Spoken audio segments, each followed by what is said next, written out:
Welcome to Noona Ya Business Podcast, episode 34, When Nice Guy Isn't Nice, with your hosts, Becca and Megan.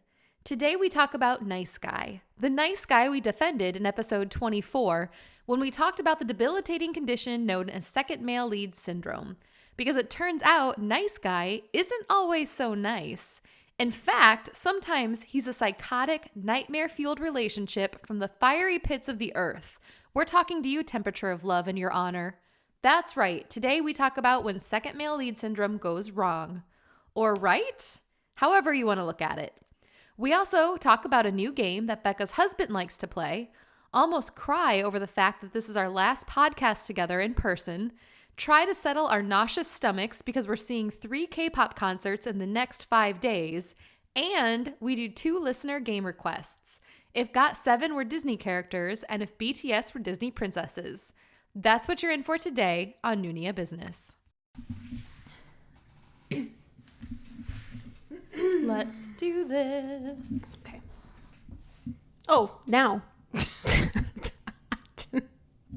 Later. Let's do this later. I'm sitting here okay, she'll start recording here in a minute, and then it was recording. It's fine. I was trying to catch you saying something naughty.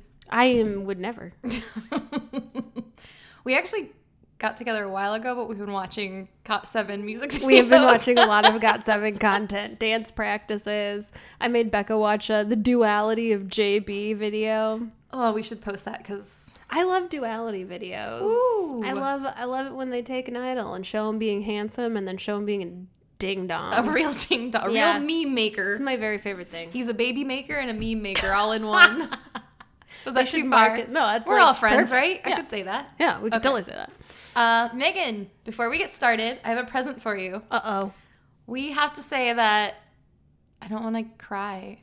This might be our last time podcasting together. It won't be. In this basement. Well, it won't be because I'll be back in a week before I move for a week. I haven't told you that yet. I'm so sad. I know. I'll come back a lot and we'll do it in here. Are you going to cry? Don't. Are you going to cry? I feel so bad. I made you a present. No. To put up at Jeff's house. Oh, are you ready? Yes. Here you go. Do you like it? I'm actually going to use it. I was looking tonight. I'm like, what could I make her real quick? Oh my God. It says, go away. I'm BTSing. Does anyone please tell me you all remember this classic Noona Ya Business moment? When I told my husband, go away, I'm BTSing right now. God. And he said, you're what? And I go, I'm BTSing. And he said, you heard me. I thought you said something else. This is the most wonderful thing. Do you like it? I Yes. made her a little chalkboard sign that she can put on her bedroom door. And it Seriously. says, go away, I'm BTSing. Becca knows I need a lot of alone time. As do I. And this is going to be that indicator. Give her space. You are wonderful. Thank you. Do I you love like it so much. Good. Yes. I'm glad. Becca is cheering me up because my last day at work was yesterday because I resigned from my job. Because so she's I moving can move, to Chicago so with I her can boyfriend. Move, right. Yep. But it's hard. Change is hard. So I'm struggling with that. I got your back, girl. Remember, I was laid off in November, which is why we started this podcast. That's right. And for 7 or 8 long months, Man, I did not have a job. Actively did not have a job. Yeah. It wasn't intentionally seeking one, but it was still a moment of oh my gosh. What do I do? What am I doing? And I am actively seeking a job, but not as actively as some may suggest. Mm-hmm. But that's fine. It's hard to seek a job when you don't live there yet. It's really hard. Yeah. So my moving process, like I said, is going to be a couple weeks long. But I've put it. So my last day was strategically Wednesday of this week. Dun-dun. Wednesday. I try to do Dun, anything dun, big dun, on a dun. Wednesday so that I can sing that song. But I honestly did it because I wasn't sure they were going to give me the vacation time I requested for the BTS concert. So I just quit the week before. That's smart. I have my priorities in That's check. smart. So next week is devoted entirely to enjoying K-pop. So tell our listeners real quick, because Megan's been holding back on me. I have First been. off, we have front row Which I BTS tickets. Can't think about. For Wednesday night at the United Center. We're very excited. Amazing. And any listeners are going to be there. Find us. Please reach out to us. Maybe we could meet up. We would love to meet people. Then Megan, out of the goodness of her heart, bought us all DPR Live tickets for Tuesday night. Funny story about that. Irene bought them all. I was going to, and then she got home first and did it. Irene. I should have just taken the credit for that one, but I didn't. So our friend Irene is flying in from Boston for all of this K-pop madness. And And then Megan drops the bomb on me tonight. Like months ago, my boyfriend and I bought tickets to go see Hyukoh because they're like one of my top 3 favorite Korean bands ever, and they're going to be in Chicago tomorrow. So Megan's going to go see 3 K-pop groups In Chicago. like a week. Within 5 days of each other. And this is why this is the best time to be alive. Yes. Because 10 years ago, do you know how hard it would have been to see a Korean band in Chicago? Maybe I'm wrong. Maybe I'm just selling the Midwest short. But I feel like it would not have been this easy. We are a global Why a do global you have world. such a glamorous life? Oh yeah, unemployed. You make me feel like such Glamorous. a loser. I'm moving in with my boyfriend after 6 glamorous years of living at my parents' house where I sleep with a cat on top of my head every night. Also, I'm a drooler. Very glamorous. She puts herself down. If you guys ever meet her in person, she'll make you sick to your stomach because she's beautiful Well, and I'll flawless. make you sick to your stomach. You don't want to know why. There All are a whole right, quit host of Jimining reasons. all over. You're going to make people No, sick to their stomachs. You're the Jiminiest Jimin there is. So Megan is very fortunate. Yes. I I'm am a very also lucky very gal. fortunate that she's bringing me along for the ride. And like I said, our friend is flying. 2 of our friends are flying in from Boston for the BTS show, and we're all staying together at your apartment. Yeah. Yeah, it's my apartment now. That's amazing. Right? And Jeff, I bought my brother-in-law a ticket to gonna BTS. go. I He's bought it in the psyched. same section as us. So It's gonna be amazing. Hopefully we can squeeze him down into our row, but if we can't, we're just going to rotate. Yeah. Or no, he'll be fine. He's fine. He will be close enough. Jeff, I love you. Becca and I deserve this. You're fine where you are. You get her now permanently. Let us have this night. We need this. We need to be this close. You know what we should do is he should be on like permanent text duty, and whenever we need a drink but don't want to leave the arena, Yes. he should have to go out and buy us feel drinks. like it's the least he could do. Because you bought him the ticket and I gave him K-pop. That's true. That was a gift that keeps on giving. It does keep on giving. I love it. No, are you excited for the concert? I'm like giddy, Yeah. nervous. Okay, guys, since we're all really good friends, when we went to see Big Bang, we also had front row tickets. Oh my God, I'll never forget it. And I did not tell Megan that we had front row tickets. I just told her we had really good tickets. So before we went into the show, we were at this bar across the street from the arena, and we were drinking and just having fun, and your mom was there. I mean, it was so much fun. You're meeting new friends. And I had to go to the bathroom like 30 times because I felt So nervous. my stomach was so upset because I was so nervous. Yeah. And then we got there, and it was the best, most amazing night ever. It's seriously, I feel like I don't have the best memory, but I have like visceral memories of this concert. It was so great. But I already feel that way about the BTS show. Like, we've had a lot of friends that we've made through this podcast go already, and they've been sending us tips and emails and telling us about their experiences, and I will read them at work and just sit there and my stomach will just start to like knot up. Like, I'm so excited but nervous, but It's the weirdest I don't feeling. know. It's like when you're an adult, people. Yeah. There's so few opportunities where you genuinely look forward to something again. Right. Like when you're a little kid, it's like every birthday, every Christmas, everything. And as an adult, I don't look forward to those things anymore. I feel like if anything, there's something that, yeah, arguably I will enjoy, but my instinct is usually like, I could just not go and be fine. Yeah, I'd rather just stay home and sleep. Like I went to a concert a couple weeks ago and I had an amazing time. But before we went, I was kind of like, or we could order a pizza. Yeah. And just stay home and not do it. Yeah. It'd be fine. But you do it and then it's fun. This is different. Yeah. This is different. This is like, This I is will like do anything to be I'm there. packing already. I'm already thinking about what I'm going to wear. Me too. I'm already thinking about what I should drink so I have the fewest amount of potty breaks during the concert as possible. It's like part of me wants to be a little buzzed because I feel like I'll be more relaxed, but the minute I take a drink, I'm like running back and forth to the bathroom. So I feel like I'm going to just have to hope I'm dehydrated that day. Yeah.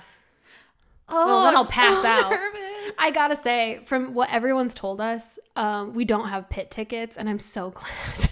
Oh, yeah. I would love to see the show from the pit, and for everybody out there who committed to that and like made that happen, you're a champion, because the whole process sounds extremely stressful. We did have one listener, though, that had really great experiences in the pit. Oh, and her pictures are amazing. Yeah. But she's a brave lady. I would be like, if I didn't have you, I would absolutely do it. Aww. I'm just brave enough where it's like, I wouldn't care. I feel like I'm holding you back. You're not holding me back. I'm an Ajima. I'm an old lady these days. I just am so short. Yeah. No, this is going to be fun. Just hear my neck. Positive thoughts. We're going to have a great time. I'm psyching myself up to not be a catatonic mess this time. Yeah. I want to dance and have fun. I think we'll have to. Yeah. I think if any of them shout, move your hands, or scream. I'll be like, whatever you say. I will follow you to the ends of the earth. You are my religion now. I'm a little nervous that your boyfriend, who is my brother-in-law, is going to like look at me differently after this concert. Look, he knows what he's getting himself into. He's going to sit like 7 rows behind us and just be able to see our shenanigans. He's used to us. He's heard the podcast. He knows what's going on. If he's surprised by this, then he never really knew us. That's what I say. We love you, Jeff. We do. Sarang. You're a great guy. You're a fellow fan. I'm so proud of you. You opened your mind. And his bias is J-Hope. Oh, yeah. Although, he talks about Suga a lot. Here's the thing. He Snapchats me all the time. And it's always about Suga. Mm-hmm. And I'm like, is he pandering? But the other day I came to the conclusion he's not pandering. No. He's all aboard the Yoongi train. But I feel like he's disrespecting me. Like, I feel like he feels like he's disrespecting me. So he's trying to hold back. Well, he should, because you laid claim first. He has no right to move in on that. Also, if you commit to J-Hope, you better not ever uncommit to J-Hope, because I will not allow that. Yeah, a lot of our listeners that have gone to the show have said, like, J-Hope will steal the show for you. Lethal. He already does. Like, he's already my favorite. Did you watch them on Fallon? Yes. Again, we were just talking about how lately we've been saying things out loud to videos we watch, or at least I have. I don't know if you do it, Becca, but I do all the time. Like I was telling Becca, I was watching this video of RM, and there was like a montage of his dimples being cute. And last night I said out loud, like, oh, just stop. Out loud. When I was watching Fallon, J-Hope got up and did like a little dance when he was talking about wanting to go shopping in Soho, and I was like, oh, come on, J-Hope. And again, I'm alone in my living room. I do want to say real quick, because it's not a podcast about BTS, but we always come back around BTS. My favorite sign from Good Morning America that I sent to you and Irene. Somebody had a sign in the crowd. I showed a giant yellow sign that said, "We know it's not an accident, Jimin." Brilliant. Brilliant. You get all the slow claps, and friend. This is why we're fans of BTS, because BTS fans are hilarious. They're the greatest. So, okay, real quick. We don't have to talk about this in depth. The RM and BTS addressed the UN, and it was incredible, and it was a really proud moment for BTS fans. And I feel like K-pop fans in general could say, like, look, this group is doing something really great and using their popularity and up as a platform for something good. RM did an amazing job.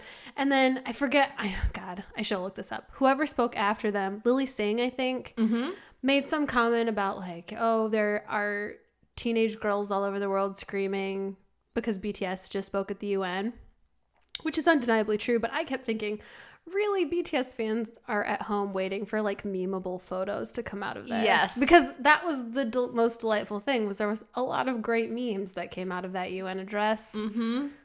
Forget about the positive impact on the globe. There's a hilarious one where it's just a shot of like a bunch of tables, and then slowly you just see Jungkook's head pop into frame because he leans back. And then he leans back into his chair. It was great. And Fallon was great. Good Morning America was great. I still haven't watched Good Morning America. It was great. I need to watch it. There was... Jimin stole that show. I saw those. He stole Fallon too. All right. He was... That was another thing where it's just like, we know it's not an accident. Like, right. Stop being adorable. We get it. We get it. We get it. It's established. It's getting old at this point, honestly. I'm over it. Jungkook, because we know you listen to this podcast. Tell Jimin. Tell Jimin, we get it. We get it. He doesn't have to be that adorable just, like, all the time. Bring it down a notch. I don't have the stomach for it. I gotta walk over and get a sip of water. So we've been, what we're saying is we've been fed well this week. Mm-hmm. We've been fed very well. Megan will be fed even more well. Like a queen. It's gonna be a queen. It's going to be a great week ahead for us. Yeah. God, so, knock on wood. Do you have any reassesses? Kind of. Okay, I do too. My reassess, because you were so brave to admit that you weren't crazy about certain things about that BTS album a few weeks ago. Yes. I'm going to bravely admit that I got to like episode 11 of 30 but 17. Oh no. And I realized I didn't care and I've stopped watching it. That's okay. I don't get it. I don't get what I'm missing about it. Oh, Megan. It's the drama. See, ugh. I love. Wait, how do you feel about it though? Love. Oh, you love it? When a drama is full of characters harboring guilt and like shame and self-hatred, it's like everything I experience on a daily basis that people don't see. People are always like, Becca, you're so creative. You're so fun. You live such a fun life. And I'm like, I hate myself. You're like, everything's terrible and I'm terrified. So that's the difference between you and me. We both have that. I'm just like, oh, have I told you today how much I'm suffering? Because I happily will. How much time do you have?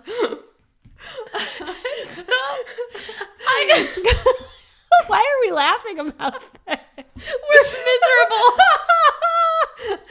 Who isn't? Life's the worst. So I'm really crying from laughing. Again, 15 minutes every single podcast is on the 15-minute mark. Amazing. You make me cry. I really have tears in my eyes. I just love it when the characters are harboring all that inside. That makes a great drama for me. It's like relatable to you. Yes. Okay. Because I think in real life, I do have a very good life. Mm-hmm. And I have no drama in my life. Mm-mm. Intentionally, I choose it that way. Mm-hmm. So in my shows, I need that. Like, it's my release. It's like, somebody has to be miserable because I can't be. Yeah. Can we get that put on shirts? Somebody has to be miserable because I can't be. But the thing is, I can't even take it when like my friends and family are miserable. No, you cannot. I can't take it if somebody I hate.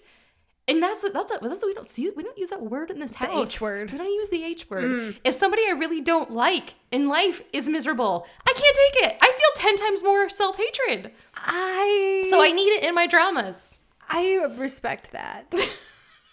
Megan's like, well, you're wrong. You're wrong. Hear you. I disagree on all levels. I just feel like it wasn't even the drama for me. It was like nothing has happened. So spoiler alert, if you're watching 30 but 17, tune out for a second. I got to the point where they kiss. And after they kissed, I still didn't care. So I was like, yeah, I'm over this. So a couple things. First of all, what's with the chicken? Like, I know that's not something to get hung up on. But I'm hung up on the chicken. But what about the guy that owns the chicken? He's so cute. He's super cute. And I love him. And again, I'm almost rooting for him a little bit. But then I remember he's like a teenager. So I stopped rooting for him. But, okay, the chicken thing is weird. There were like, I'm not joking. Go back and watch it in this episode I just watched. So again, spoiler alert. There's like this festival director who's trying to use her coma for publicity. Yes. And Jong confronts him, and there are literally like 4 close-ups of someone clenching their fist. And I was just like, no.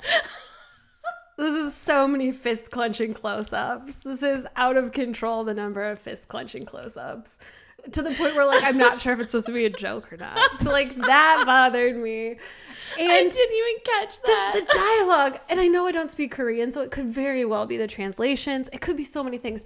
But they just have so many stupid conversations where it's like, oh, you're awake. Yes, you are too. Yes, I am. Well, I'm going to go to work. Oh, okay, I'll ride with you. Okay, let's go then. Okay, let's ride together. Where it's just like, it's like 5 minutes of them saying the same thing over and over. And it makes no sense to me.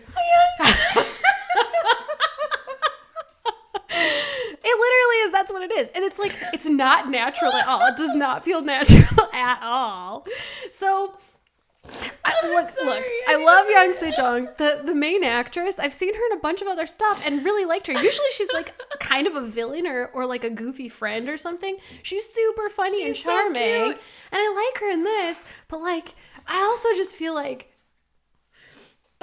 if I'm okay, they're supposed to be 30. Right. We're in our 30s. Uh-huh. So it's like, great. I would love to watch a show where there are characters that represent where I am in life. And I know, I get it. Are they farther along than you are? Well, yeah, he's way farther along. He owns a house. I'm just kidding. But, God, they're dumb. Like, I just want to be like, oh, God. Actually, I will say one of the moments where I was like, yes, finally, they kiss. And she's like, this is the first time I've ever kissed anyone. And he's like, oh, me too. And she was like, what were you doing for all these years? And I was like, thank God someone said it. And I don't even think there's a problem with not being kissed when you're in your 30s. But like when you're a drama lead, yeah, there's a problem. So I just gave up. I feel like it just like I gave it a go. The whole rowing thing, I know it's not going to end well. The guy's ankle, doesn't well. Well, he stops and thinks about his ankle a lot. So if there's not something coming with the ankle, then they're building that tension for no reason. That's the other thing. They'll have all these scenes with his two ding-dong friends being like, oh, is there food? Let's eat food. And they just say the same thing over and over. And it's like, this just lasted 4 minutes. Could you not write more dialogue and like more actual, like when she gets the job to go feed the fish, the carp, and you're like, okay, plot development. This will complicate things. They're like, JK, LOL. And I was like, no, this made no sense and had nothing to do with anything. It's just so he could realize he didn't want her to move out. I'm not saying I didn't like it.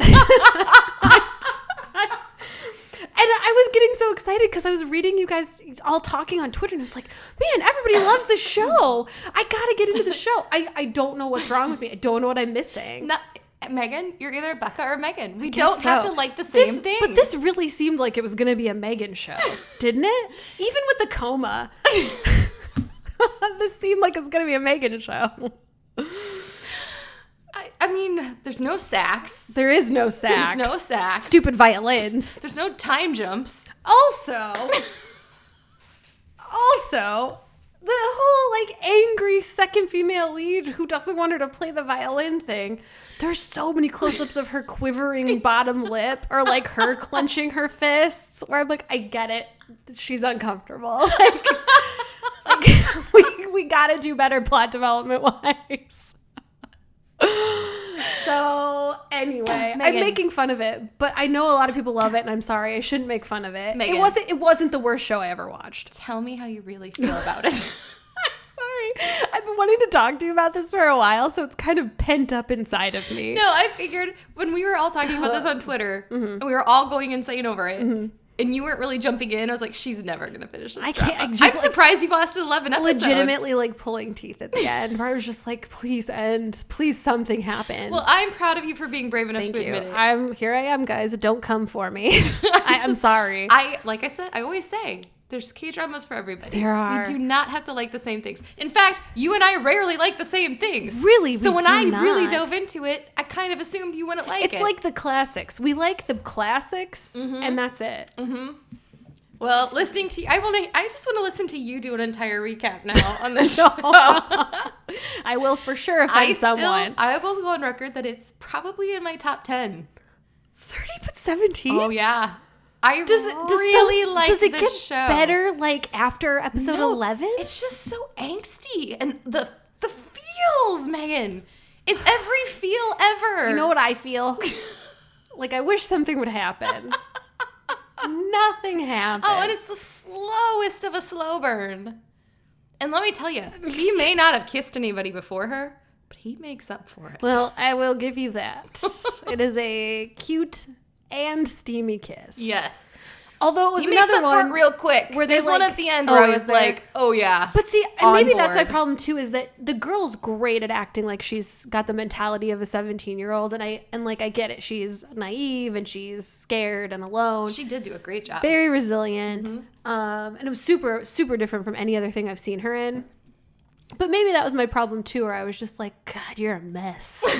Because if I think of myself when I was 17, I was a mess. I was the worst. I just wanted her once to just be like, I am an active being with preferences and hopes. But she was just like, okay, never mind. Anyway, so also, Megan really enjoyed this show. I have no idea what was going on with Jennifer. Like, no clue what the deal with Jennifer was. Did I find Jennifer delightful? Yeah, like 99% of the time. Jennifer delighted me, unless she was having a pointless conversation with someone that did nothing to further the plot, which she unfortunately was also victim to. It's just like, Megan, I love this so much. I'm sorry. Should I stop? I'm so sorry. I can't stop. Anyway, maybe someday I'll finish it just to prove that I can. So, do you have more to say? Nope. Okay, on this topic then, I'm going to be brave and say, I'm not joking when I say it's probably in my top 10. I really loved this show. Okay, I'm sorry. Really loved this show. I'm really sorry. I just badmouthed because it. you loved Best Hit and it was not for me. Yeah, I did love Best Hit. I kind of finished it out of obligation to you, out of my sincere appreciation for you. Now you know you're a better friend than I am because I love you so much. I shall never finish this show. Although I'm unemployed now, so maybe I will. I mean, hey, there's 24 hours in a day. Yeah, there's not a lot more to do than that. Yeah. So. However, top 10 for sure. Okay. But I've been on a Jong kick now. Yes. And I finished Temperature of Love, which we're going to talk about later today. It's on our topic. And then I was like, all right, I'm going to watch Duel. Because Megan told me, double the pleasure, double the fun. Jong plays 2 characters in this show. And they are different. And then a listener chimed in and said, actually, he plays 3 characters in this show. And she's right. So I've started watching Duel. Now, here's what I will say. This is me being brave. I'm only 3 episodes in, but I'm almost mad that Jong did 30 but 17 because it's like a rom-com. And when you watch him in Duel, his ability to act is so far above a rom-com. Yeah, he's intense. Like, I feel like he dumbed himself down to do 30 but 17. That is still me saying that is in my top 10 shows, but you guys have to see him in Duel. You have to see him. I'm going to admit, I'm on the 3rd episode now and it's starting to slow down. The first 2 episodes were fast-paced and insane, but he plays 2 characters. He plays a guy, a totally innocent man so far. Who, like, knows nothing. He knows nothing. He was in Busan one day, and then 2 days later, he woke up in Seoul, I think. Is that where they are? That seems right. And he has no recollection of what happened to him in those 2 days. And he's being accused of kidnapping the sick little girl. Whose dad is a police officer? Her dad is a police officer. And so there's this, like, at the end of the first episode, there's this insane fight scene where this cop is beating the crap out of him. And he's, like, shaking, like, the amount of tears coming out of his face, and he's yelling, and he's like, I don't know what's going on. I don't know why you're beating me up. And then he looks through this, like, glass at the subway, and his clone, you guys, is standing there. And he's, like, calm, cool, and collected, and evil as all get out. And it's, like, the duality of his acting is insane. It's great.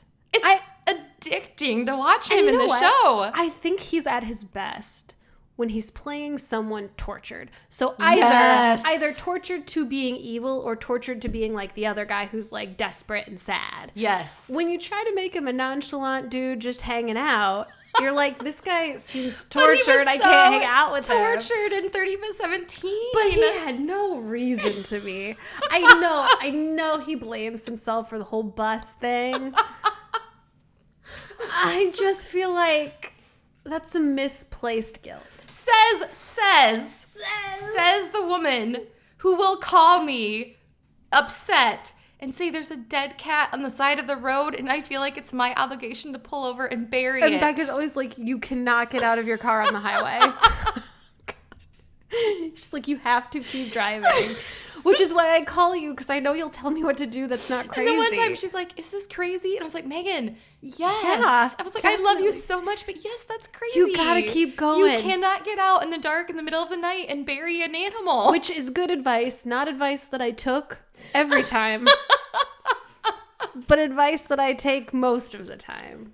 There were a couple times where I found myself, I was in the parking lot of an abandoned casino once.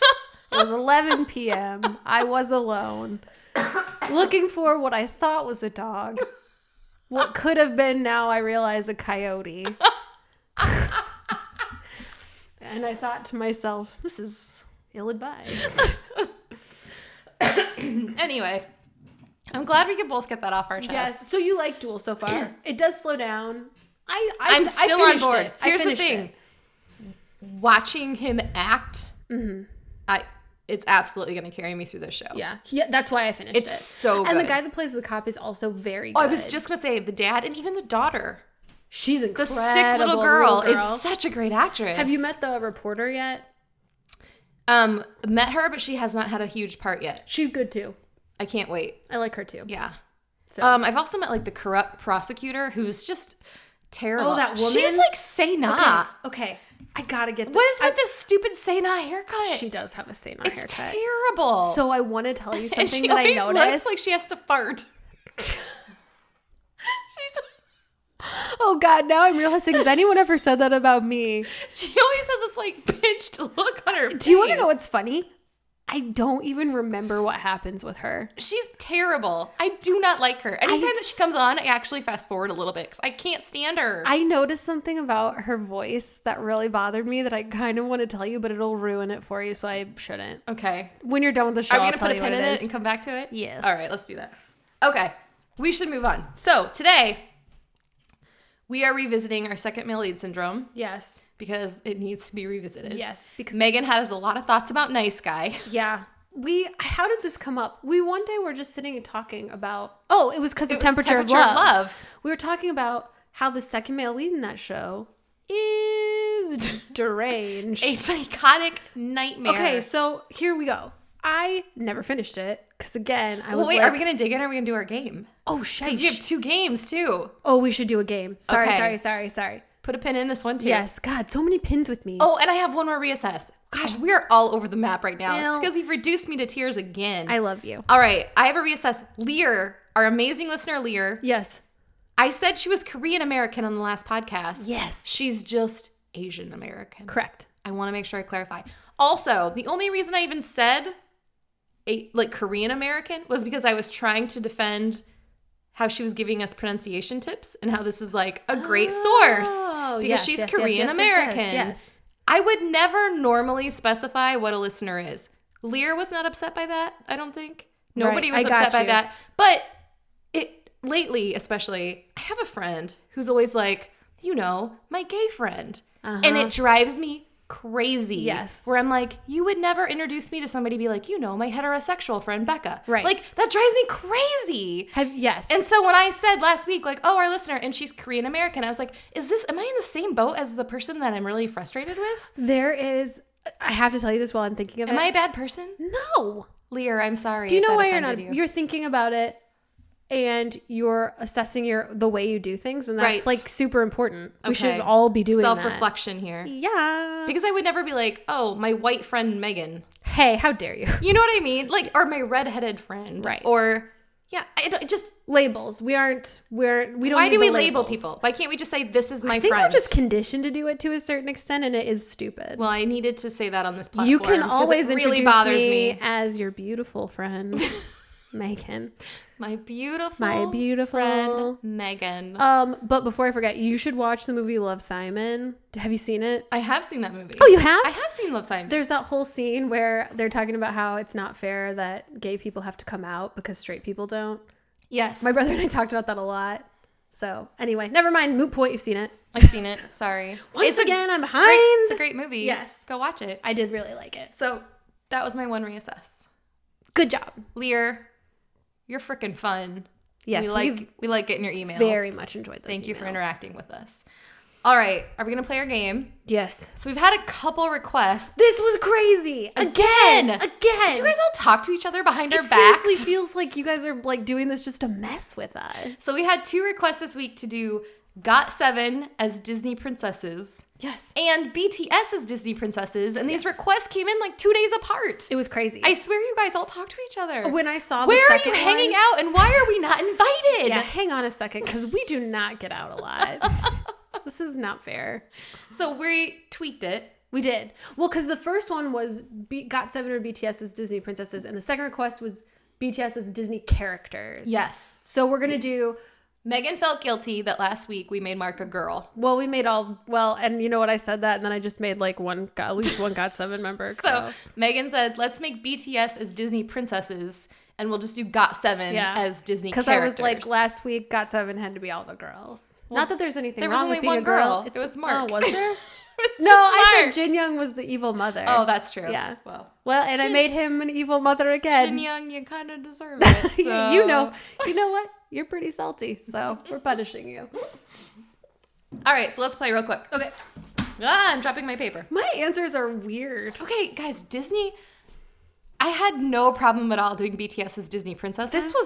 But doing GOT7 as Disney characters was shockingly difficult. I don't know if it's because there are so many. Maybe. I have no idea. We watch Disney movies 24/7 in this house. I've seen a lot. When you have 84 children in your house at all times. When you have an Disney's entire just on loop. Grade school full of children in your home. So, all right, let's dig in. Man. Do you want to get started or do you want me to? Okay, go. Mark. So I said Slinky Dog from Toy Story. Aww. Because I was trying to think of somebody who has like Wasn't that the voice of Ernest? Ernest, yes. Yeah. Jim Varney. Yeah. Like Slinky Dog's like everybody's friend and very chill and has a very comforting presence and is just lovable, just like calm and lovable. I like that. What did you say? Kind of very similar. I said he's Flash Dash 100-Yard Dash from Zootopia. He's the sloth. He's the sloth that works at the DMV. I love that movie, but I've only seen it once. He's so chill. I definitely remember the sloth. Like, you almost think he's in slow-mo at all the time, because Mark is just so He's so relaxed. Chill. He's such a California kid. It's very, yes. But then, like, in the movie Zootopia at the end, he's, like, speeding through. He's, like, going 100 miles an hour in his car. He has a lot of speeds. He has a lot of speeds. That is a really good way to say it. I had a hard time with Mark, but that's... This was hard. You guys would think this would not be hard. This was super hard. Please correct us. Come up with your own list. Come up with a better one. Happily. Also, it turns out a lot of Disney characters are exactly the same as other Disney characters, so it's hard to find Disney characters who aren't like that one Disney carbon copies of each other. All right, JB. Guys, JB. We said we were watching GOT7 music videos. We were watching JB videos. I said Baloo from the Jungle Book. Oh, that is a great answer. Well, and it's been a while since I've seen the Jungle Book. What? That's the song he sings at the end. It's like, I want to walk like you, talk like you. That's King Louie, Becca. I know, but at the end, Baloo dresses up as a monkey, and then he's like I told you, it's been a while since I've seen this movie. Now I gotta go rewatch it. All I know is look for the bare necessities, that one. But I said because he's imposing because he's a bear. Yes. So you look at him and you're like, wow, that's an imposing character. Yes. But then he's not at all. No. He's kind of, again, easygoing, fun to hang with. He's a good hang. All right. because it's my favorite Disney movie. Oh, I don't know what your favorite Disney movie is. He's Prince Eric from The Little Mermaid. Girl, yes, he is. He's a guy that I would get rid of my fin for.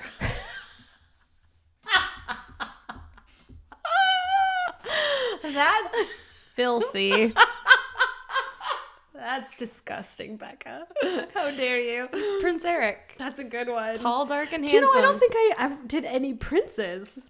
No wonder you had a problem. Those would have been the easiest ones. I did all like weird animal characters. Well, let's hear a Jackson. Genie. Oh, from I Aladdin. almost said Genie. I'm not even kidding. The best character ever. I think as an adult, I've realized Aladdin is among my favorite Disney movies. Aladdin is a good one. Again, I haven't seen it since I was probably 12, but as a young person, I very much enjoyed it. I said he would be Dory from Finding Nemo because he's just all over the map. That's and they're constantly having to corral him in. Like, over here, Jackson, over here. I totally forgot about Finding Nemo. That would have been a mine for characters. There's a lot of good characters. That's really good. Yeah. All right, Jin Young. I said Maleficent. Because he's beautiful and evil. But if you know the backstory, he's not that evil. It's not his fault. He's got issues. He's got issues. It's a drama Megan will never watch. Nope, not for me.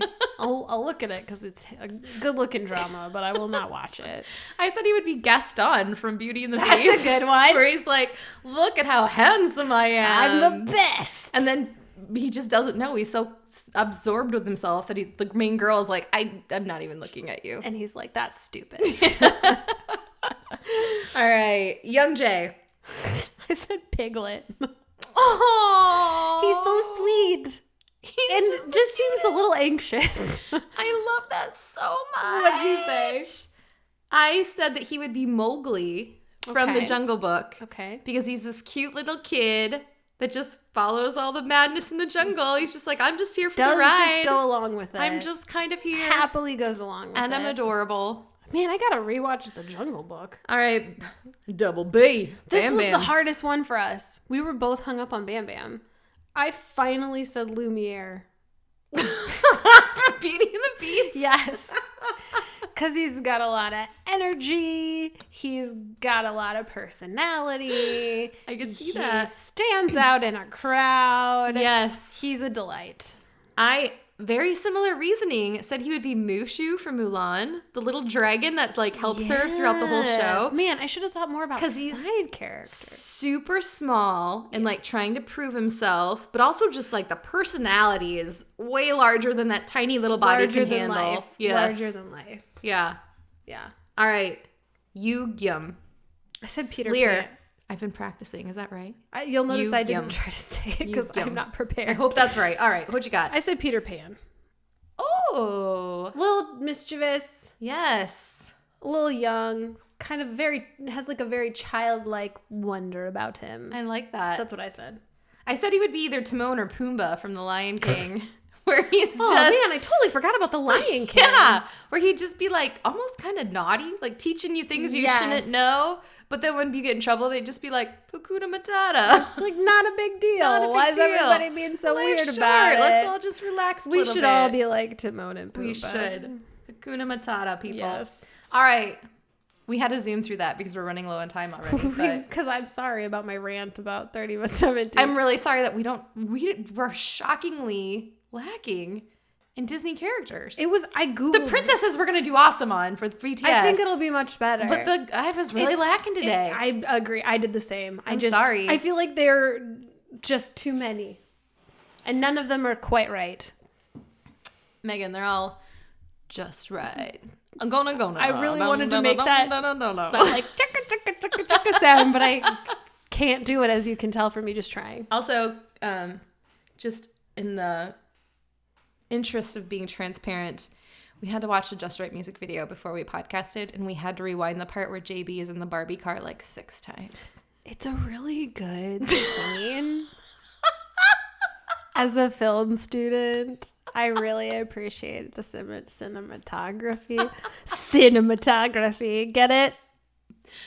The colors and the storyline were all very deep. Feel like there's a lot to it thematically. And also JB is super hot. He just winks at you and it's like, why? How did you know I was here? I don't know how to feel. Real quick. How old is JB? All right. While Megan's looking up JB's age, we are going to move forward. Don't tell anyone. Well, now you have to tell us if you're looking it up. Oh, God. He's 24, isn't he? I saw the year and it was a bummer. Good guess, Becca. Is he 24? Yes, he is. I think he and Mark are both like 24. They're young. Yikes. They're young. Okay, well. All right. That didn't feel great. This is why we hate ourselves. So let's talk about second male leads. Okay, we did an entire podcast. It's our most popular episode devoted to how the second male leads in most K-dramas are just a better option. They're nicer. They're kinder. They're very upfront usually, where they're like, hey, I really like you from the get-go. There's none of this hubbubaloo. Yeah. Like, they're just honest. And the female lead's like, that's okay, but I would rather go after the guy that's just terrible for me. Yes. And at worst, they're equally attractive as the lead character. Yes. If not better looking At sometimes. worst, they're on the same level. So it's a big old thing in our lives. Yes. Where we deal with it a lot. And there are tons of examples where you're just like, girl, what are you doing? Mm-hmm. You could have a really stable relationship. But then we realized, as Becca was rewatching Temperature of Love, Yes. that there is a flip side to that coin. Okay, we need to talk because second male leads, we defended you. Yeah. We went on national airwaves. We told Jungkook where to his ears. Tens of people listened. We have at least a dozen people who are trusting in us. And we defended you, nice guy. And then we realized, no. Sometimes you have issues. Sometimes nice guy is nice and crazy. Hashtag temperature of love. Yes. Because, again, it starts out where you're like, well, dang, this is a handsome dude. A rich, handsome man dude who's making your career, who has a vested interest in your well-being and your stability in life, who wants you to succeed. Mm-hmm. And yeah, I was like, I mean, you're not nearly as cute as Jong Jong in my opinion. No. But I mean, you are a viable option, He's guy. Pretty hot. You're a viable option. And it's like for him, love is about if I'm not happy, nobody's happy. And it's just insane. So right now, if you are going to watch it, just turn this off. Or we'll go down to the notes and fast skip forward ahead. because we're going to go all in on the plot here. This guy. The spoilers. All right. So here's where it gets insane. He realizes that the main woman in Temperature of Love is in love with this chef who is played by Jong Jong. She's never been even kind of not serious. She's been very straightforward. Never at any point in time is she like, hey, I like you. Like I do not feel like she leads him on. No. Ever. No. Ever. She does not. So then when the chef leaves the country for 3 to 7 years, which is again kind of second male lead's fault, he's like, hey, I'm just going to wait for her. And while she's healing from this heartbreak, I will be there for her. And surely she will fall for me. All right. That is psychotic. It is. And this is where K-dramas seem to be more realistic. Okay, but I need to say real quick. That's psychotic, but this is the most sane thing he will do in the show. Yes. So, okay, go ahead. What were you going to say? I feel like in real life, ladies, tell me if I'm wrong. In real life, when you got a guy who likes you that you either don't realize likes you or you realize likes you and you're not into, it's never like the handsome, rich, dashing, stable, understanding, kind, good-natured, will happily bow out for your happiness second male lead that we talked about last time. Yes. It's crazy guy over here. Yes. Who's gonna like show up at your door at 2 a.m. and ask why he's not good enough. And you're like, I don't know where this is coming from. Do I have to move? That's never happened to me, thank God. But I feel like it's happened to people. So let's progress in the relationship. So 3 to 7 years later, in the show, chef comes back. Right. And in the interim, the second male lead and female lead have like hung out and worked together. They have a business relationship. And it's like they're friendly, but I don't get the impression that they go out on weekends or anything. No. Like they spend a lot of time together in a professional capacity. So this, after you stopped watching, there was a flashback where on Christmas Eve or New Year's Eve, some big holiday, her roommate, her best friend, her writing partner calls second male lead guy, and she's like, main girl is sick, like real sick. We need to get her to the hospital. And he rushes over in his car and he like dramatically carries her out of the apartment and brings her to the hospital and sits with her. And it's very sweet. I will give him that.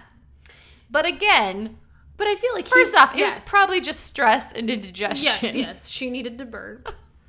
But I feel like that's them being just being a human being. Yes. And he apparently takes that as fuel for like, you owe me your heart and soul and everything. Because I drove you to the hospital. Because I did what any decent human being would do, which is not let you die. So romantic. I swear, he does seem like the character to be like, but I took you to the hospital. I paid with cash. I'm sure he did. Yeah. I have no recollection, but I'm sure he paid with cash.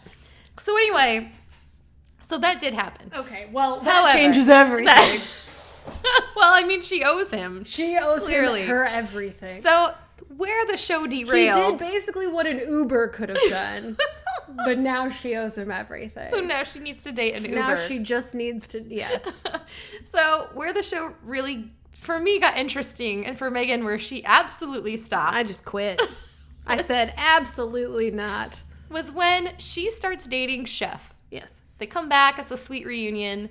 And now keep in mind, guys, this is a love triangle because second male lead, not only is he obsessed with the female lead, he has a bromance with the male lead. They're like best friends. They're like best friends. And not even best friends. He like, again, we might be stumbling onto some unhealthy obsessions in the second male lead, but he's like obsessed with, and they do establish he's like that, well, I get what I want kind of guy. Yes. And at first it's like, I get what I want, ha ha ha. And then it's like, I get what I want. Like, did you forget I told you that I get what I want? When I said that and I said ha ha ha, it wasn't supposed to be funny. It was just supposed to be more digestible for you.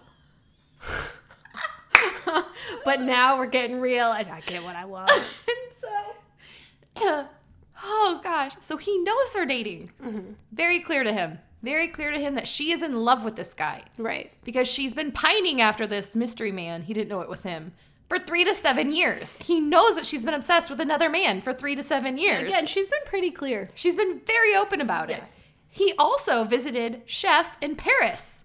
They're best friends. During that 3 to 7 years. And he knew that he was obsessed with the woman that broke his heart back in Korea. This goes back to when we talked about how to fall in love in a K-drama. You know the same people. You know everybody knows all the same people. And you're all friends. And you all have very personal conversations. You just never tell any of your other friends about your other friends. Yes. Because then who knows what could happen. You can say like, oh, he's dreamy and has a great perm, but you never say his name is Gu Junpyu. Yeah, it just doesn't come up. It just never comes up. You don't want to be presumptuous. So when he finally puts 2 and 2 together, like, oh, they're dating. Oh, and also they've obviously been talking about each other and pining for each other for the last 3 to 7 years. He decides this is his chance to really go for her. Like, what? What?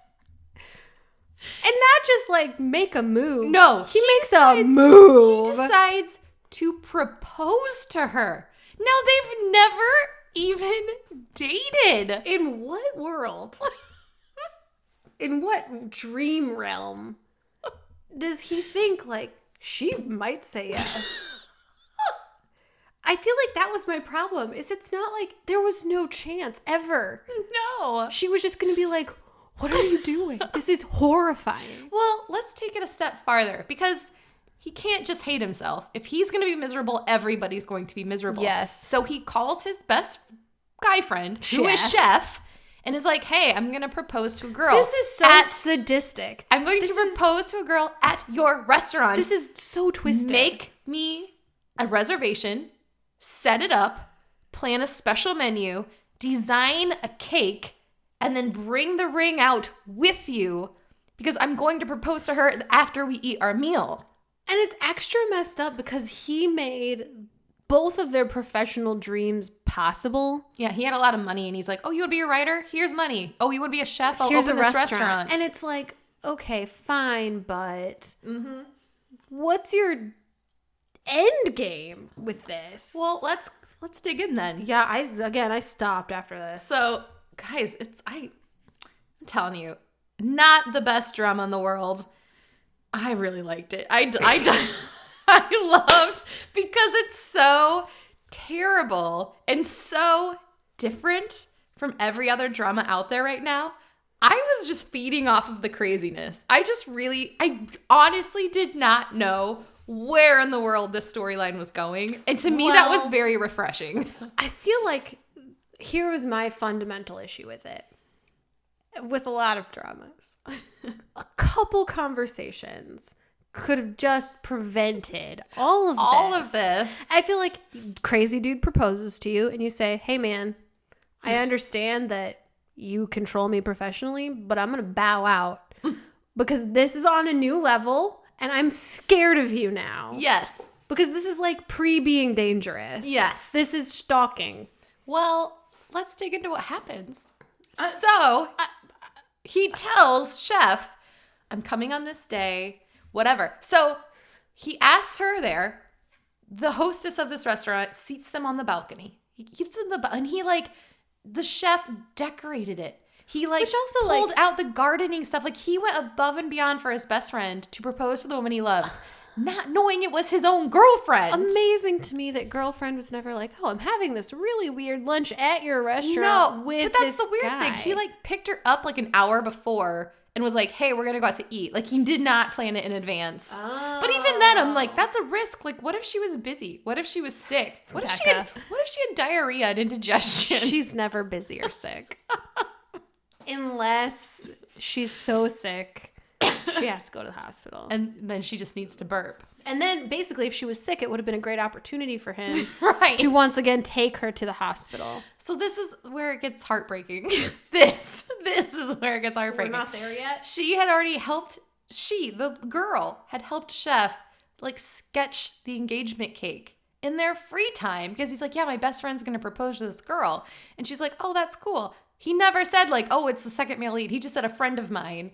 So she shows up at this restaurant. The hostess goes back to the kitchen and she tells Chef, hey, they're here.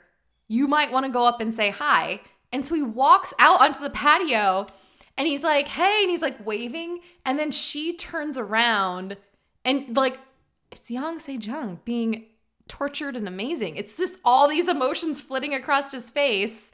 Oh, it's what I live for. These are my kind of dramas. Oh, I hated it. But then it's just, guys, it just derails from there. Because then, so does he feel bad that he's in love with the girl that the other guy's in love with? No, because he comes out at one point to bring the ring, and he's like, I need to talk to you. So then he takes the guy upstairs to his apartment, and they have coffee, and he's like, I cannot do this. He's like, I can't do this. We're dating. This is wrong and psychotic. And then the whole show just goes from there. But somehow they still manage to be friends. I just don't get it. I'm sorry. So does he ever propose to her? Yeah, kind of. Ew. Megan's itching herself. I hate it so much. This is my worst. Okay, it's not my worst nightmare. Let's not get into my worst nightmares. But oh God, this is how does it escalate to this point? It's so bad, it's good. I feel like he also just has that close up on the clenching fist crazy about him that I just can't do it. It's weird. And it's so unnecessary because it's if you cared about these people, you claim you care about these people, you would want them to be happy. Mm-hmm. I really want to think that if I was in his situation, I would identify the fact that I am not wanted here. And Megan, you're wanted everywhere. Well, I appreciate that, Becca, but I can accept the fact that I might be a second male lead. I don't know. I have a lot of those qualities. Pretty crazy. Which, side note, one of our listeners mentioned that we should do a second female lead, and she's right, because they're almost always crazy. Yes. They like literally never get to be cool. So yes. I think it was Lear. Yep. So anyway, I can appreciate a dramatic foil. I can appreciate a character who is just there to screw stuff up. Mm-hmm. But that one and some of these other ones are just so bonkers nuts. So this is one that we threw out there because it's the one that has been on my mind, and the one where really I thought strong example where I was like, oh, okay, now I'm digging in, and Megan was like, I absolutely am not finishing this show. No. So I know there are more though where we've defended nice guys. This is obviously on the far end of the spectrum. Mm-hmm. What else did you have in mind? What other K-dramas are out there where you're like, nice guy, I defended you and I'm ashamed? There are a bunch, but the other ones that I wrote down, I just finished Dear Judge or Your Honor. It's called different things. Did you finish it? I did. I really liked it. Ooh. Again, I really like Yoon Shi-yoon like a lot. Mm-hmm. And I really enjoyed this drama. And I've really enjoyed the courtroom dramas. I usually don't like legal or medical dramas, but I really like these courtroom ones. But anyway, the second male lead, oh God, Becca, it's like... Megan looks visibly shaken up. It's just like he's scary. Like he goes from being the female lead's like best friend to being really scary. And there were a bunch of times where I was like, he's gonna kill her. I thought he was going to murder her. He did not. Spoiler alert. But basically, he's in love with her. It's really weirdly unclear because they're like buddies. And there's this whole drama backstory where his father is evil too. But he's a lawyer, essentially. And he's a super corrupt lawyer. And she is a justice-loving judge intern or something. And so they're already fundamentally never going to be on the same page. Mm-hmm. But this guy just gets progressively nuttier. And he like keeps asking her to meet up, and she keeps being like, no, I need some space, because he's so freaking creepy. And then he does that whole like, his face gets really red and he's like shaking, and you're like, someone arrest him. He's gonna hurt someone. I hated him so much, and it wasn't because he was a corrupt lawyer. I could deal with a corrupt lawyer. That's in fact kind of interesting. He was just nuts, and it was like 0 to 60 where he was like, I really care about you, to like, I love you so much, I will die and take you with me. And it's just like, come on. And there's a scene where again he proposes to her. Guys, where are you getting the signals that this is the time? Because there's like been no signals, none. They're platonic. Have not dated. If we're at the crosswalk, the orange hand is flashing. Stop. We are on opposite sides of the street for a reason. This is dangerous. Holy moly. And he like proposes to her, and then he's so surprised when she says no. And it's like scary. It's super unsettling. She's clearly not into it. He's clearly not into the fact that she's not into it. It's so disturbing. So I said that one. It's a good drama. You should watch it. And then the second one that I said is on the opposite end of the spectrum, which was Pretty Man. Oh, I have not seen that. It's an IU drama, and it's cute. It's like kind of an older one. It's, not groundbreaking, but it's fun. And the second male lead is so sweet and kind and understanding, to the point of it being like, pull it together. Like, you're pathetic. You are a grown man. You're a grown man. You clearly are not an idiot. She's never once ever given you any reason to believe she was in love with anyone but the male lead. It's time to move along. But even to like the very last episode, this guy is like, it's fine. I'll just keep loving you. And it doesn't matter that you don't love me. And that is not comforting. To me, anyway. That's creepy. Like, and IU, I really like IU as an actress. And I feel like she acted it really well, where she was very sad to be disappointing him, but also very uncomfortable with the fact that he just wouldn't move on. Because she straight up is like, no, I'm in love with this other guy. I can never be with you. And he's like, it's cool. It's fine. That's great.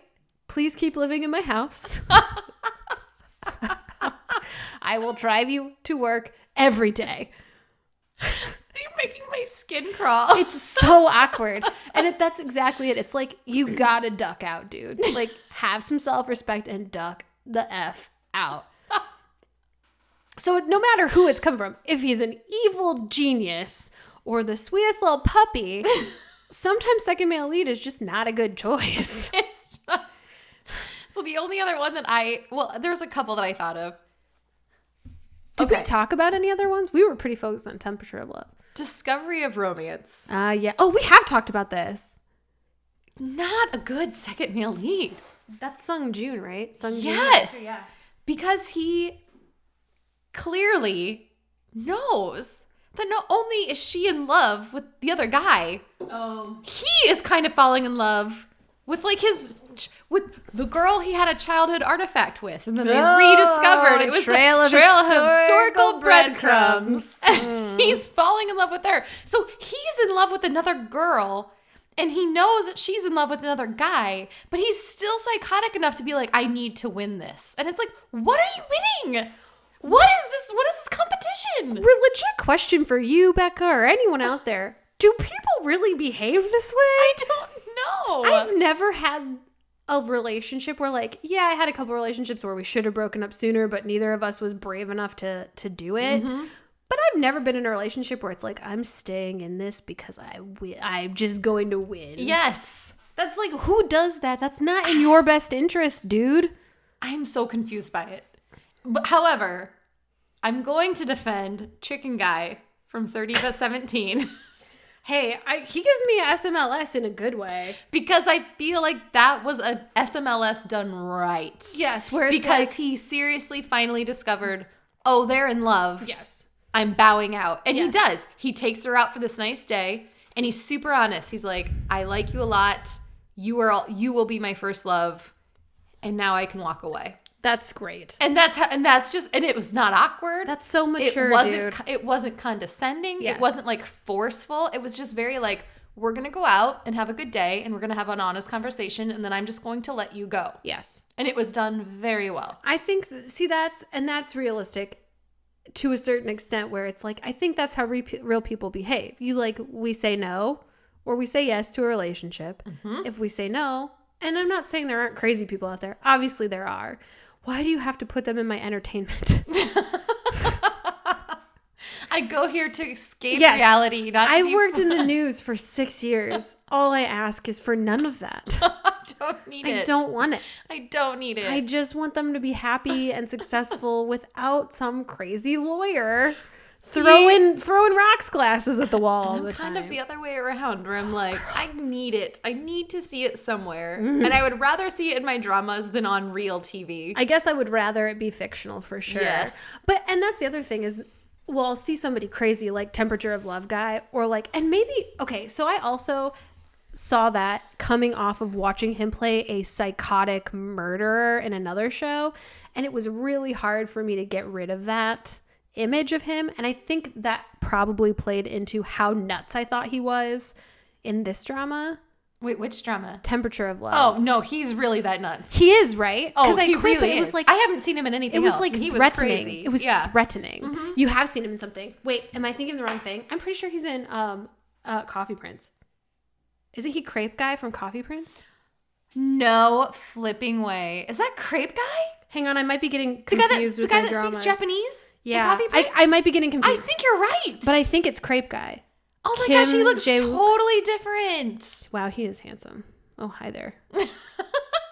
Forgot about you. I never would have put those two things together. You were so right. Am I though? Now I'm worried. I'm pretty sure that's him. Yes. He was. Yes, that was him. Wow. Yeah, and then he was in Voice. Oh, which I haven't seen yet. Girl. I really need to. You know what? Duel is getting me on my like jittery nerves. Like I need to watch more of these dramas. Well, if you want to be anxious constantly, watch Voice. Okay, I'm going to. Because it was very stressful. But again, I came out of that into Temperature of Love. And so I was like, oh, he's a sociopath. Don't trust him. Because real quick, if anybody hasn't watched Voice and you're going to, it's one of the most brutal K-dramas I've ever watched. Really? It's more really... so than Duel, because way more than Duel. I'm watching some of these flashbacks and I'm like, what happened to this guy? Duel is about like some crazy conspiracy clone stuff, and that's disturbing, but Voice is about a serial killer. Ooh. I feel like 2016 or 17, whenever that came out, was like the year of the serial killer drama, because that's when Tunnel came out too, and that one was super disturbing also. I want to be anxious now. I'm like literally just talking. I'm like starting to feel my anxiety like just skyrocket. Did you have another bad second male lead? I think those were the ones I wanted to touch on the most. Those are the ones that bother me the most. Temperature of Love, Discovery of Romance will always, and honestly, I Miss You with Park Yoo-chun. Oh yeah, I've never watched that. Oh my gosh. The second male lead in that too. It's just like, dude, let it go. It's such a testosterone fueled competition over a girl where it's like, I feel like they don't even care about her at all. It's about a competition. Her. Yeah, it's about the right to say I won because I have her now. Right. And it's like, that's not sexy. No. That's not sexy at all. No, I do not desire that. No. Like, if the point of a romantic comedy in general is for me to be like, this is a reflection of what I want, that is not it. That is the farthest from it. And maybe that's why we gravitate sometimes, or when you and I agree on shows, it's on shows like Shopping King Louie, where it's really not a person trying to tear them apart. Because even in that one, the second male lead's like not got a chance. It doesn't really come between them at any point. Yep. But it's about circumstances that tear people apart. I can get on board with that more than I can get on board with just an evil jerk. Yes. Because, like, it's not happening. No. Because if you really loved each other, you could both be like, hey, dude, F off. And it would probably work. Well, I think those are some solid examples of SMLS gone wrong. I think we can, yeah. And I don't know. I went back and listened to our first SMLS episode today to even remember what we talked about, because it seems like that was months ago. Right. And we brought it up then of like, what is second male lead syndrome? Is it where you like the second male lead so much that you want her to go to him? That you want her to pick him? Or is it, like, there's so many versions of what is a good second male lead? Or is it he's just psychotic? Well, and yeah. So is he even a second male lead if he's the villain? Like, do you know what I mean? Is if he's not, he's never a viable option. She's never going to choose him. He is explicitly part of the plot to ruin things. To ruin the relationship. And that's the thing too. Dude, if you ruin it, do you think she's going to be like, wow, that was some pretty evil stuff you did. I'm so attracted to you now. You want to go out for dinner? Now you've changed the way I look at you. You're so powerful. I really doubt it, man. Like, that's misplaced. So to me, I guess that's a good question, because it's like, no, he's just the villain. He's straight up the villain. And the same thing with the Your Honor, Dear Judge. The guy is the bad. He is the bad guy. He's so evil. What a terrible person. Also, there's like zero closure with him. Now that's disturbing. Yeah, he's still out there wreaking havoc on somebody on the courts of Seoul. So it's like nothing more frustrating. And I'm probably, because I'm generalizing, I'm sure there are shows where I'm like, I love this crazy evil guy. Like, kind of Taemu. Like, I kind of loved crazy evil Taemu and Rooftop Prince. But he was never trying to woo her. He just wanted to destroy everything his cousin loved. Yes. Which makes more sense to me than, I love you so much, I'm going to destroy you and make you unhappy. Yes. So anyway. All right. Any final thoughts on SMLS? No. All right. I have one fun thing that just popped into my head. Ooh, I like it. My husband. Ooh. So we've said every podcast, y'all should know by now, the only time I get to watch dramas is when I go to bed at night. Yes. It's the only time of my day where I can squeeze it in. That's your Becca time. And I'm usually so exhausted that I fall asleep at some point. I try to make it one full episode. It doesn't always happen. But what happens is I watch it on our laptop in bed while I'm laying there. So if I fall asleep, it'll just keep auto playing through all the episodes. And so my husband will come in and close the laptop and put it aside and wait till the next day. So his new thing now is he has been taking screen grabs of the next morning when he wakes up, when he opens the laptop, it's paused from when he shut it. Oh, yeah. So he won't look. He'll just like, he's not even facing the laptop. He'll just shut it and put it aside. So in the morning, he'll wake up and open it and be like, I can't wait to see what the screen grab is today. And then there's always like subtitles. And so he's been taking screen grabs of all of these things. And he's like, I think I'm going to make a video for you for Christmas. I feel like you could make an album. Just like a collage for your wall of like all these screen grabs. And I forget what, there was a great one from 30 but 17. I think it was like the Dum Dum Friends, but they were talking about farting or they were talking about something. But the next day he showed it to me and I was like, this is like the greatest idea ever. This might have been the best idea you ever had. Yeah. How did he think of that? He just did it? He just said it's his like favorite time of the day is to wake up and be like, what subtitle am I going to read on my computer this of the day? Where you have like a joke.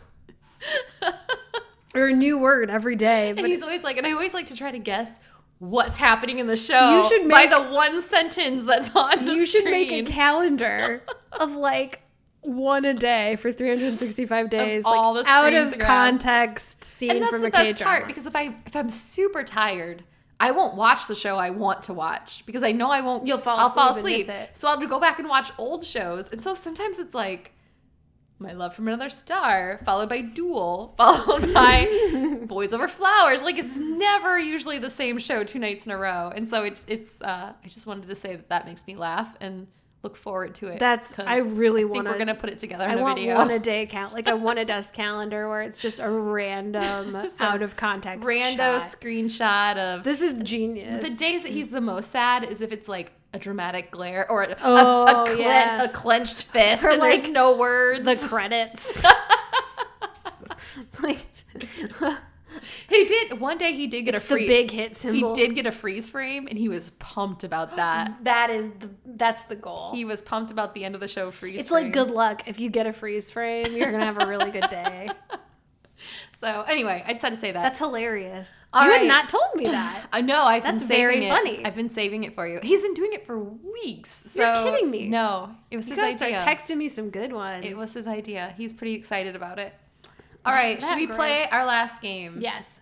All right. In honor of our BTS concert this week. Guys, I'm so nervous. Are we going to do a podcast? Yeah. Maybe. I guess when we get back we could. We could do it after DPR Live. We could do it, yeah. Or we could do it right after the show. I think I'll be too tired. Or I guess we could do it right before the show. We could do it Thursday morning. Or we could do it before we go on Wednesday. Yeah. Because we have nothing going on. I'm so nervous. Me too. We got to talk about what we're wearing. Are we taking public transportation to the show? Man, I don't know. I don't know how to get there. Because if we do, we have to fall asleep on each other's shoulders. So we're definitely going to do that because there's a bus involved to get there. I know the only way to get there is by bus, so. I think we should take public transportation to the BTS show. My everything.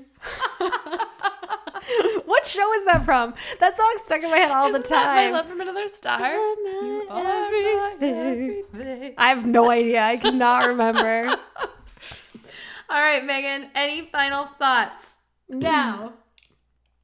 All right. Ready. Actually, real quick while I'm looking this up. Hang on.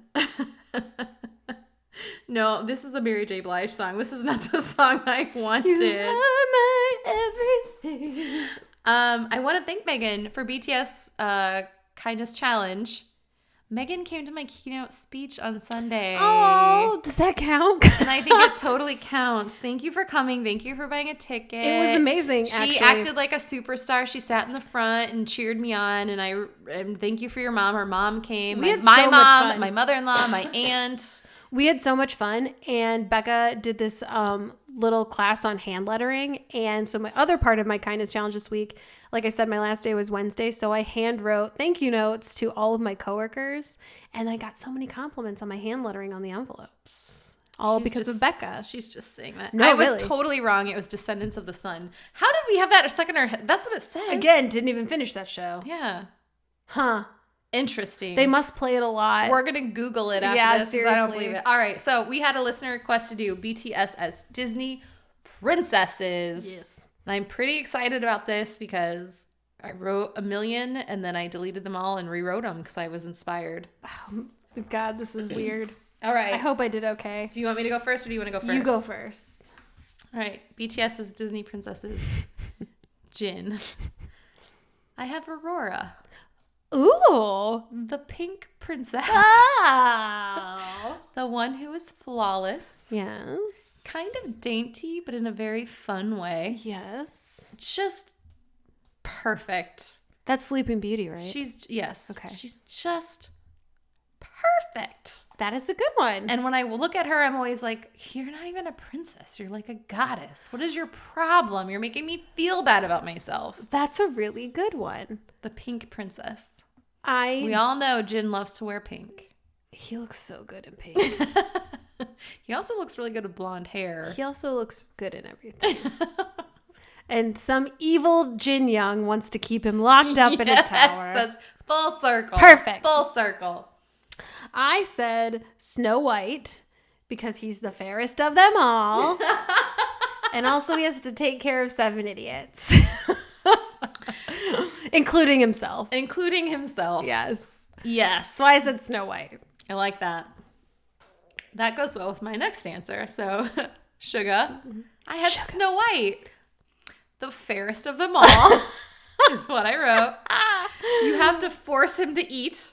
Okay. Like the witch has to force her to eat that apple. Mm-hmm. Taking care of 7 idiots. Like the unappreciated mother that he is. And then I wrote also sleep. I'm not dead, guys. I was just beautifully napping. Oh, man. I forgot that she sleeps, too. She sleeps, too. Because I said Sleeping Beauty. Yes. Because she sleeps also. We switched Jin and Sugar. Which is so bonkers to me. But the only reason I picked Sleeping Beauty is because she sleeps. So then I also picked a second answer, which is Mulan. Ooh. Because I feel like Yoongi, and this is a serious answer. I'm not trying to be funny. I mean, I'm always trying to be funny, but... I feel like he's an idol because it came and he just did it. Mm-hmm. I feel like it's not necessarily what he would have chosen for himself. Yes. I think he is obviously wonderful and very appreciative of everything that's happened to him. But like Mulan, she had to do it. She just did what she had to do, and that changed the course of her life. And I feel like I get that impression too from Yoongi that he took this opportunity, he did what he had to do, and it was not necessarily like he was his dream his whole life to be an idol, but he did it and he was successful and happily ever after. I love that answer. Very much so. I love him. You're perfect, Yoongi. Sugar. All right, J-Hope.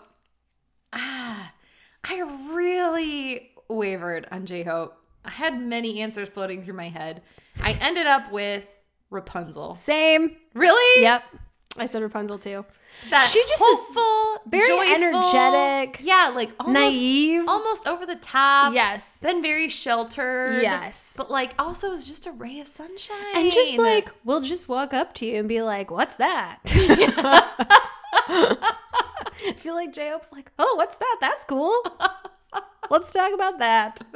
Well, I'm glad we have the same answer. That's Are we really going to funny. do this with everybody? Because we've probably been pretty quite possibly. We're 3 for 3, pretty much. Pretty close. All right. RM. I had Belle. Okay. Smart. Nerdy. Mm-hmm. Loves a good book. Kind of all over the place. Kind of in his own little world. Yes. Not into physical beauty. More into the intellectual types. Ooh, that's really good. Right? Yes. Also smoking hot, but he doesn't care that he's smoking hot. Not that important to him. Right? Yeah. He's more about the world change than he is about having the ideal life. Well, that's a really good answer. So I said Belle. I stretched the limits of Disney princess a little bit. Oh, I'm curious. I said Leia. Oh, okay. Because I'll take it. Disney owns Star Wars now. They do. So I said Princess Leia because he's very, very smart, very clever, very focused, and concerned about the betterment of the world. And I would say after this week, he should probably also lead the revolution.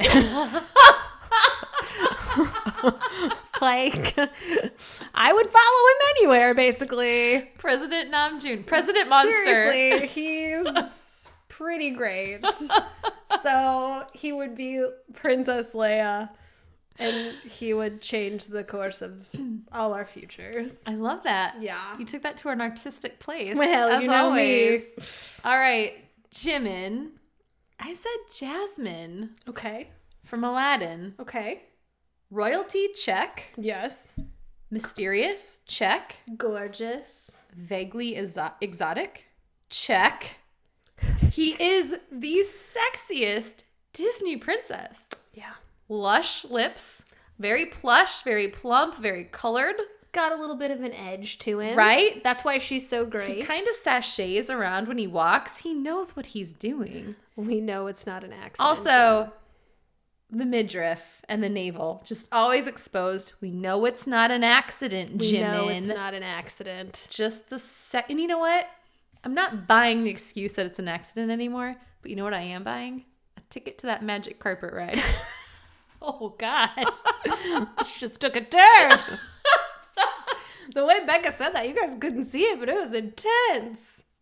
So I said he would be Jasmine. All right. Yeah. I said Elsa. Ooh. Everyone is obsessed with him. Accurate. Everyone is obsessed Accurate. with him. It's getting ridiculous. And also it makes Megan upset that everybody is obsessed. Yes, because it's like, do I agree? Yeah. He's amazing. Yeah, Elsa's got a beautiful blue dress and that braid is to die for. But like, also there are other characters here, guys. I swear, Jimmy Fallon, I was just like, do you two want to get a room? There are 6 other talented men on this stage.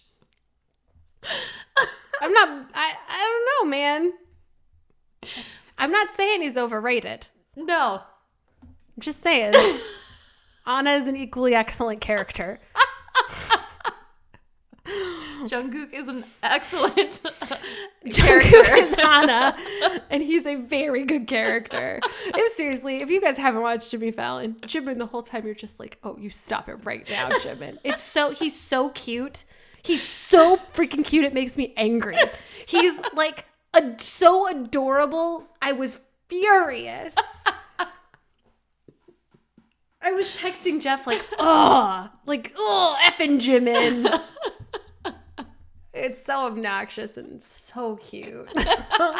It's so cute. And I crave it. And I'm also like, stop it. But I crave it. It's like with Elsa, when that stupid song comes on, I'm like, oh, that song. And then by the end, I'm like, let it go. I'm like, I want to let it go too. Let the storm rage. But she's like she's the bad guy. Why? Like, this is all her fault. But anyway, this is not a debate about Frozen. I almost said, I cut you off and I'm really sorry. I almost said that Suga was Elsa. Because he's cold and wants to live alone in a castle of ice. He wants to live alone. Yes. But I digress. All right. B. I said the Little Mermaid. He's Ariel. Girl, same. Right? I said the same thing. Sweet. Curious. Naive. Innocent. Yes. Young. Funny. I would dare say that Ariel is quite funny. And I also feel like he would smoke out of a snarf blat. For sure. And he would comb his hair with a dingle hopper. Absolutely. And he'd be like, what's a fire and why does it? And I'd be like, burn. We've told you this 1,000 times. Asking that question. A fire burns. Yes. Do not ask me again. And like her little cave of wonders that she has. It's like when he's showing off his ties. Have you ever seen those videos where he's like, look at all my ties? It's like, no, V. Who needs that many ties? It's like some comeback thing. He's like, look at all my ties. And Jungkook or somebody's like, he's got more ties than my dad.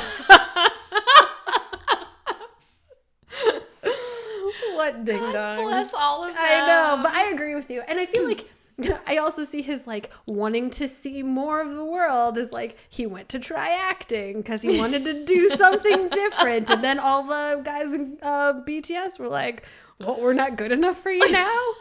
Mer people aren't good enough for you now? That's fine, I guess. All right, Jungkook. This one was hard, too. I had a hard time as well. I said Mulan. Okay. Because he's young and inexperienced. And he has to pretend to be a man to go off and train with the fellow recruits. It's funny because it works so well. And also he has to learn from the other guys. Like he did. Mr. They taught him how to be make a man out of you. Totally underrated Disney song. That song is awesome. My kids love the Mulan soundtrack. I think we have it memorized. Well, that Christina Aguilera chant. This is like prime reflection. Yeah. Megan, call it by its name, please. Sorry. This is like prime early adolescence for me. And I also think at the end of the day, he's just a chilled out tomboy who wants to hang out with a bunch of dudes. Yeah. It's Jungkook. That's it. Can chill with anybody. He can chill with anybody. I said Merida. Ooh, from Brave. Yes, which I've only seen one time, but if I remember correctly, some misguided confidence when it came to battling things. Yes. Like, I believe there are bears. There's bears involved. But also has lots of spirit and is just like great. Also, she's like an athlete. Very athletic. Yes. I remember liking that movie because it was like a mother-daughter story. And I'm into a mother-daughter story, but I really do not remember the plot. Does somebody turn into a bear? Her mom turns into a bear. Does she? I have not seen it in a very long time. Her brothers do? Anyway, yeah. Misguided confidence when it comes to battling much larger foes. Yes. But learns along the way, that whole thing. So I like that. The only other thing I could think of him was Jessie the cowgirl from Toy Story. Why Jessie? Why not like Woody? Because it's a princess. Oh, that's right. Sorry. Yes. Because here's the thing. I don't see Jungkook as a princess, period. Like, if we're giving him the equivalent female character, fine. He just doesn't have that, like, princessy thing about him. Maybe like Moana? I've never seen that one. You still haven't seen Moana. There are so many Disney movies I haven't seen. Oh, Megan. Jeff had to forcibly sit me down and make me watch Wall-E. Yes. Which I loved. It was very depressing. Yeah. But it's a sad commentary on the state of the world. It's so real. It's so real. But so beautiful. Oh my God. Mm-hmm. Who knew I could just fall in love with a little robot? Yep. But, yeah, I haven't seen Moana. I haven't seen Coco. I just saw Wreck-It Ralph not that long ago. Megan. That was a good one. Switch lives with me for a day. I don't know. I want to be unemployed for one day, and you come over here and be a parent for one day. That seems very hard. It is very hard. Yeah. But you get to watch Moana and Coco. I would do it for the Moana. Because I've heard Moana's great. It's fantastic. What about... I also deeply, if anybody of you have seen Moana, I deeply relate to Taka, which is like the demon of the spirit world. Who's really Mother Nature. Oh, yeah, She's showed really me that. Mother Nature when her heart gets torn out. And I'm like, I, as a mother, deeply relate to this character of being like, I have given you everything. I've given you my body. And now I have the right to be an angry fire monster. Becca, she totally told me about this character like right after Moana came out. She was like, Megan, I was crying in the theater. I was like, I related to this demon person. That's so sad. Not that you relate to her. That